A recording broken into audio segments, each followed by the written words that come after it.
During Putin's conversation yesterday, or lecture yesterday, with Tucker Carlson, there were 3 points, I think, where he was, well, very interesting. Very interesting. The first, of course, was the claim that Boris Johnson is responsible for Zelensky continuing to fight after the stalled negotiations. The stalled negotiations, of course, stalled because Ukraine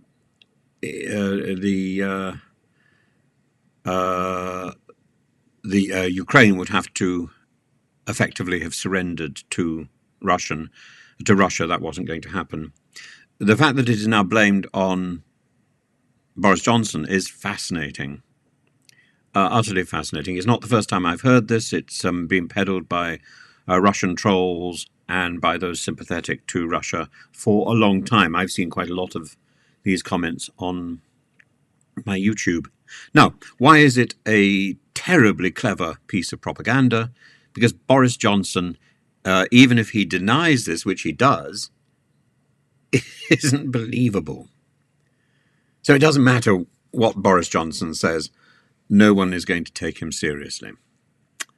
The same sort of thing is going to be said about the claim that Poland was responsible for attacking Czechoslovakia. The references to the Trans-Olza region, and it was a disputed region anyway. It's a small strip of land, and I don't think in any way that justifies Stalin's attacks on Poland, Lithuania, Latvia, Estonia, Romania, and that little bit of Finland, Karelia, following the Molotov-von Ribbentrop Pact.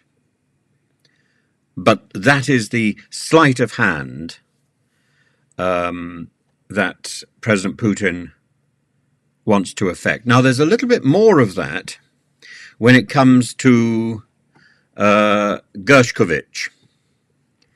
Now, Putin was elusive or evasive in what exactly he wanted in response for Gershkovich's release. Certainly, he wasn't going to give him back to Tucker Carlson to take home as some sort of trophy, but he hinted very strongly. In fact, I mean, it wasn't even a hint, it was an outright description of a person called Vadim Krasikov, who is serving a prison sentence in Berlin, a US allied country, for liquidating a bandit. Now, the bandit was a person called Khangoshvili, who was shot dead in Berlin in 2019 by this man, Vadim Krasikov, who was riding a bicycle. And he got into Germany on false documents, and this whole thing triggered a huge diplomatic row between Germany and Russia, and led to German diplomats and Russian diplomats being expelled.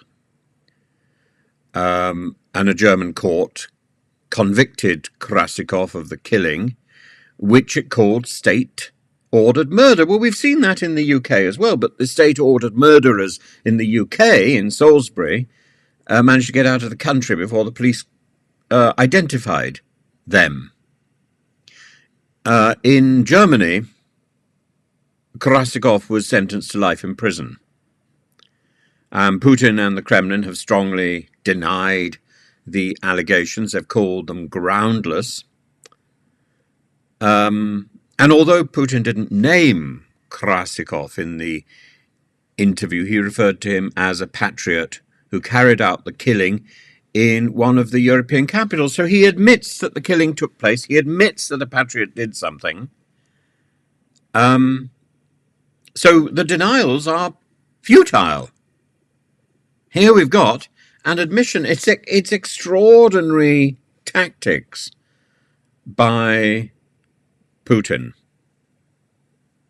And it's not as if he's asking for America to release a Russian national. He's asking for America to use its influence to get Germany to release a Russian national. And it's not the first time this has happened. Victor Bout was released as part of a prisoner swap for Brittany Griner, who'd been held in a Russian prison for 2 years. So these people are quite literally being held. Griner and the Gershkovitch are being held as hostages by Russia. I don't think that's a very civilized way to behave. However one wants to approach it, however one wants to present it, however elliptically President Putin wishes to allude to somebody. I mean, he was fairly clear. He was fairly direct in what he wants. This is who we've got. This is what we want.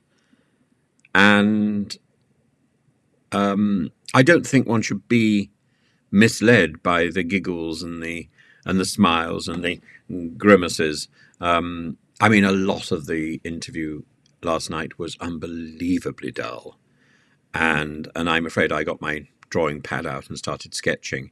And I am looking forward terribly to making a little puppet of Putin at some point and getting him to move. And I will put him in the fridge. I will definitely have him sitting among the frozen peas. That's how I imagine Putin. That's how I continue to imagine Putin. I might indeed now give him a funny voice. I don't think Frankie Howard is appropriate, or Kenneth Williams, but I'm sure a funny voice will eventually appear, and that will be my understanding of Putin, and I hope that will be entertaining. But yes, is Putin dead?